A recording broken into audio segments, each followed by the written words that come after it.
dumaan muna pala ako sa Petland kasi medyo nai-irritate yung tenga ni Chopper. So bumili tayo ng cone. Yan, cone. Bumili ko na silang Polystick tsaka yung parang 5-in-1 na na vitamins. Yan, all-in-1 na yan. Yan, binili ko sila. Kasi ito si Chopper, pag wala ako sa bahay, nangangati yung tenga, hindi nababantayan ng maayos. Kaya pag umuwi ako minsan, may sugat yung tenga. Naawa ako doon sa tuta pa nagkakamot. Alam mo namang mahal na mahal natin yung baby natin na yan. Sama ko sa misis eh. Galing kami sa lista. Pumasahe kami. So, dali lang. Tsaka nakakatawa mga kamamaw, marami nagko-comment na ngayon sa vlog natin. So maraming salamat po sa inyong magagandang komento at natutuwa po kami at napapansin niyo yung vlog namin. Ayan o. Yan pala Kuya Mel. Ayan, nadagdag natin sa 4-in-1 siya. Meron siyang vitamin and minerals, skin and coat, joint support, tsaka digestive enzyme. Ayan. Maganda to sa kanila. Chewable. Tapos ito, Polystick, tatry natin muna. Hindi ko pa nagustuhan na babalik ako. Ayan, bison roll, ayan. Tigi-tigisa sila. Hindi ko pa na-try itong bison roll. We'll see kung tatagal o sandali lang nila. Tsaka ito, ayan, cone. Sa tenga sa leeg niya, So, may suporta siya sa niya. Kawawa kasi yung papi natin, ayan Yan mga kamamaw, kami uuwi na. At medyo na-relax ng konti. Kamusta yung masahe mo naman? Okay naman. Oh, yan na. Kasi malapit ng mga anak si Mrs. Si kamamaw ay magiging tatay na. So kayo mga kamamaw, gusto nyo bang ako na lang magpaanak sa kanya? Total naman, nagpapaanak tayo ng mga American Bully natin.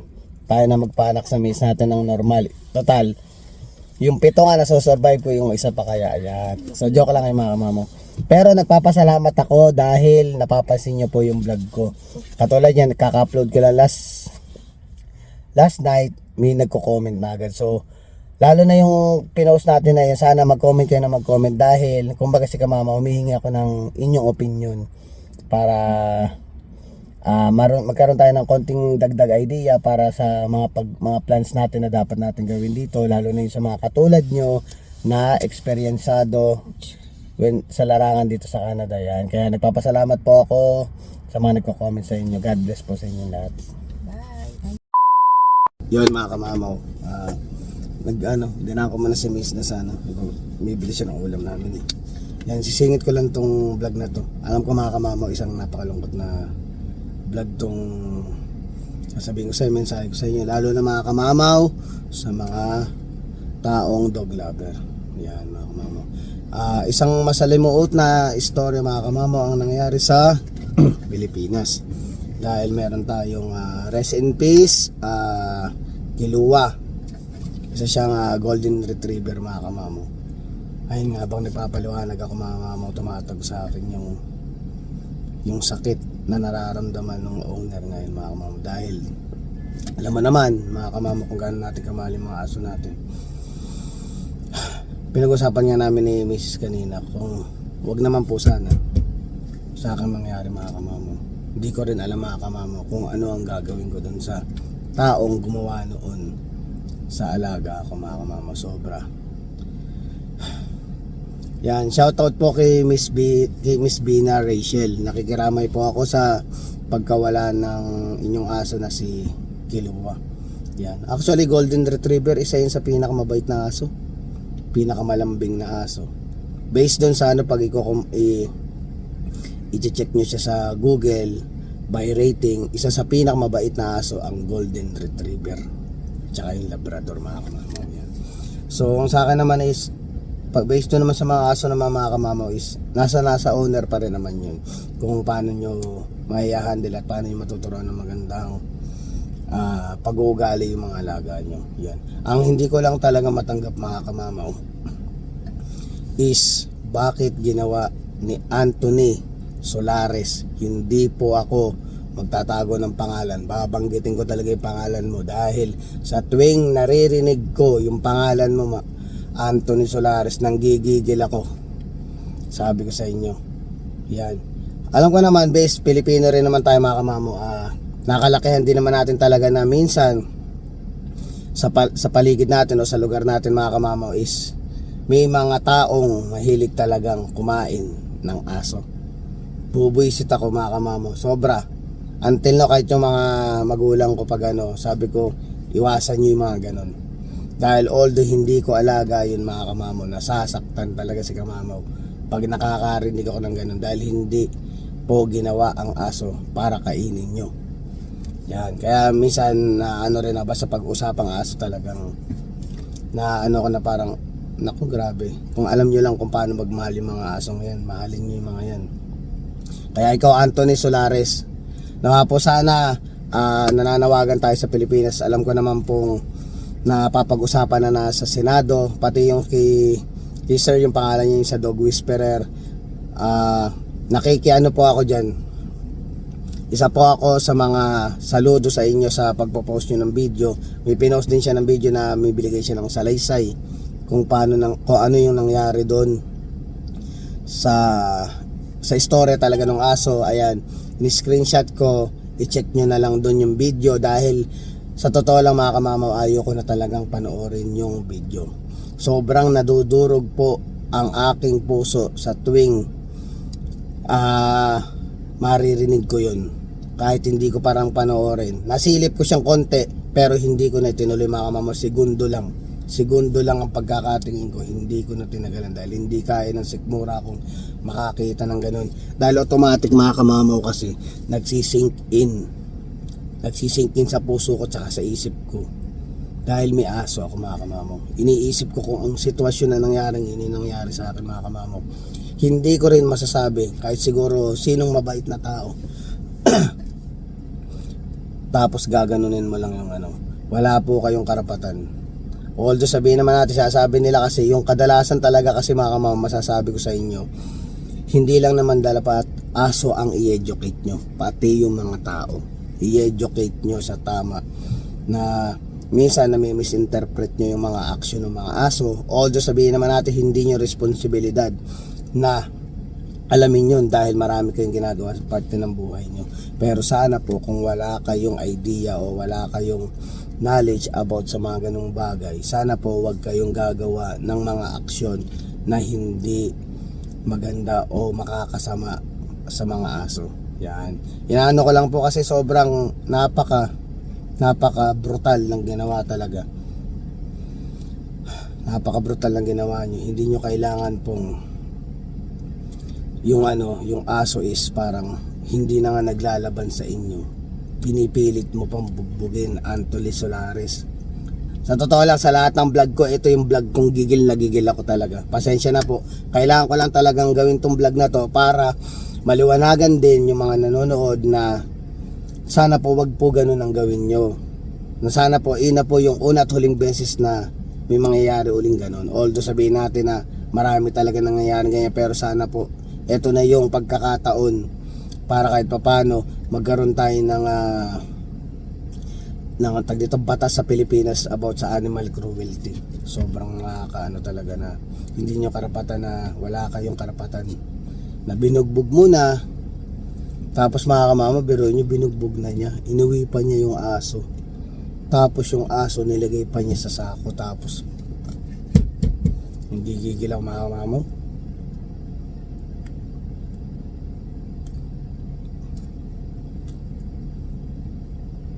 Hindi nyo karapatan na saktan ng ganun yung aso. Naaawa ko sa'yo. Yan siya, medyo nagiging mo siya na ako. Shoutout sa'yo Bina Rachel. Nakikiramay ako sa pagkawala nung aso mo. Sana mabigyan ng karampatang parusa yung taong yun, Anthony Solares. Ang gigigil ako sa'yo. Sabi ko sa'yo kung nandito ka sa harapan ko.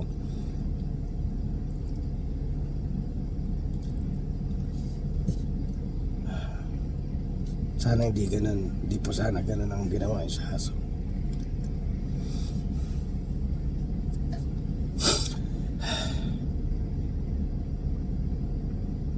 mali. Maling-mali yung ginawa niyo po.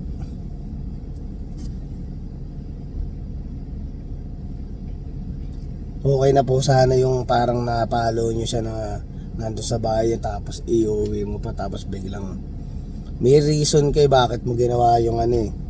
Ba't inuwi mo eh. Kasi napansin ko rin, nabasa ko rin at nagpa-research din tayo kay Mrs. Doon sa lugar nila sa Camarines Resort. Talamak daw kasi talaga yung kinakata yung mga aso eh. Pasensya na kayo sa mga tatama, sa mga mahilig kumain ng aso. Pasensya na po. At ako'y isa ako sa mga taong nagmamahal sa mga aso. Kung magalit man yung iba dyan sa mga manonood, wala po tayong pakialam dyan mga kamamo. Basta ako yung akin is nasa tama po yung akin. At kung sa tingin nyo is bakit ako nakikialam, hindi po ako nakikialam. Hindi tayo nakikialam dun sa kung ano man ang istorya na nangyari. Pero yung ginawa nyo po is hindi tama. Hindi dapat, di karapat dapat o hindi nyo karapatan o hindi worth ng aso yung gagawin nyo sa kanilang ganun. Ang maano na talaga mga iwasan nyo na lang kung talaga sa tingin nyo hindi nyo kayang i-handle yung isang bagay, umiwas kayo. Tsaka di naman naglalaban yung aso, ba't gaganunin yung aso? Kaya ikaw Anthony Solares, kailangan mabigyang karampatang parusa sa ginawa mong yan. Magtandaan sana sa'yo na hindi dapat mo ginawa yun. Mahal na mahal yung aso, nakita mo naman. Kung i-ano nyo mga kamamo, i-research na lang si Bina Rachel. Tingnan nyo mga kamamo kung paano niya mahalin si Kilua. Talagang kumbagay part talaga siya ng pamilya. Ayan, kaya ikaw Bina Rachel, pag itatag kita dito sa video na to, although hindi kita kilala, pero nakikisimpatya ako sa nangyari dun sa aso. Hindi ko na masyadong isinalaysay mga kamamo yung nangyari dun sa istorya kung ano man, kasi may footage din ng CCTV yun. Para sa akin kasi mga kamamo, hindi ko na ma-attempt tingnan yung video. Kung kayo medyo gusto nyo talaga makita yung istorya, i-research nyo na lang yung kay Dog Whisperer o kaya yung kay Bina Rachel para makita nyo kung paano ba talaga ginawa o anong ginawa ni Anthony Solares dun sa aso. So ayan mga kamamo, sensya na mga kamamo, this is the first time na naging emosyon talaga ako, na parang naghahalo yung gigil ko tuwing maririnig ko yung pangalan na yun. Sana po wag na maulit. Huwag na lang po sana maulit yung ganong pangyayari, at napakasakit bilang hindi lang sa may-ari, lalo na dun sa aso, na parang isipin mo, iba yung pakaramdam ng ganon. Dito sa Canada mga kamama, actually napaka mapagmahal nila sa aso, kaya natutuwa rin ako mga kamama, at nagkaroon din tayo ng aso dito. Makikita mo lalo ni mga Canadian, saludo ako mga kamamaw sa pag-aalaga nila. Oh, yan oh, may sample na tayo diyan oh. Ayun, oh, may nagwo-walk sila. Ayun oh, may nagwo-walk doon oh. May dalang aso. Nakita niyo naman mga kamamo, lalo na sila Kainit. Shoutout kay Kainit kung paano magmahal ng aso niya. Grabe, kahit ibig sabihin na si Kainit na umuwi, hindi niya aso yung aso nung nanay, nung mama niya, nung nanay niya. Pero nakita niyo naman kung paano niya alagaan. Ganun dapat. Ganun niyo dapat mahalin yung mga aso. Kahit ako sila Legend, pag umuwi ako mga kamamo, alam ng aso ko yung oras ng uwi ko. Nandun na sila sa may harapan ng pintuan. Nag-aabang na sila mga kamamo. Katulad niya, lumabas kami, sabi ko bibili lang kami ng pagkain namin. Yung mga aso mga kamamaw, walang ibang mahal yan. Ang first love niyan yung mismong owner. Ganun niya kayo kamahal. Ganun magmahal yan. Matindi pa yan mga kamamaw sa tao kung talaga magmahal. Talagang yung loyalty nandun, hindi mawawala yan.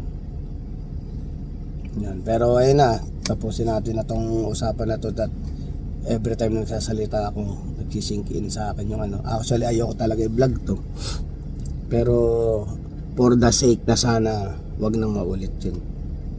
Yan. Kung ano yung mga makita nyo, ipapapap ko na lang dyan sa video yung ibang information na kung saan nyo pwedeng panoorin, kung sino man yung taong gumawa nun. Yan, nandyan lahat yung lalagay ko yan dyan lahat. Pero syempre baguhin muna natin yung topic, mag-ano lang muna ako. I-shoutout ko lang muna yung mga nakaraang video natin. Nagpapasalamat ako doon sa mga nagkomento. Maraming salamat, na-appreciate ko yan. Ito. Shoutout kay Talks Vlogs 1527. Ang sinabi niya, stay safe po, God bless. Maraming salamat. At meron din kay @Gridge89. Ang aga naman mag-upload kamamaw. Actually, in-upload ko yung last video pagka-out ko galing sa trabaho, like around 3 o'clock in the morning. Ayan, shoutout po sa inyong dalawa. Meron din tayong bagong friend, si Pilkan Boy TV. Bagong kaibigan here. Anyway, regarding dito sa post mo, it all depends kung kaya ng budget, sa bago ka na lang. Pero kung kulang sa budget, pre-owned car or okay din, basta make sure na kompleto ang documents at records ng history ng car ay okay. Ayun. Kaya sinasabi niya dito yung may records para alam mo kung may car accident ba yon, may mga pinalitan bang parts ng sasakyan. Kasi usually na medyo mahigpit pag bibili ka ng mga second hand na sasakyan dahil mahirap din ibenta kung may mga aksidente na. Tsaka syempre para safe ka at alam mo yung history ng sasakyan, kung saan ba galing, kung ano ba yung mga nangyari. Yun. Kaya maraming salamat at Pilkan Boy TV. Tapos meron pang sino pa ba? Dalawa to eh. Ito.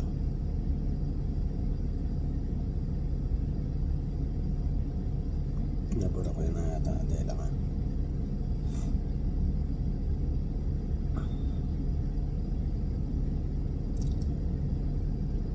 Ayun na, ito na pala. Ito na yun. Ayun, maraming salamat. Tsaka kay sino to? Si Sir Jesse ng Regina. Maraming salamat dito sa mga comment nyo. Na-appreciate ko yan. At sana po wag kayo magsasawang magbigay ng komento. Yan. Eto, tsaka pre kayo dito mga kamamaw sa sa vlog na to. Pre kayo mag-comment, magbigay ng comment about dun sa kinuwento ko. Kung may mga kayo na mailabas nyo yung konting inis nyo dun sa nangyaring yun, libreng-libre kayo dyan at babasahin ko lahat yan mga kamamaw. So mga kamamaw, hanggang dito na lang ang vlog. Please don't forget to like, share, subscribe, and hit the notification bell for more updates of my video. See you mga kamamaw. Ayun na mga kamamaw, kinabit ko na. Ayan o.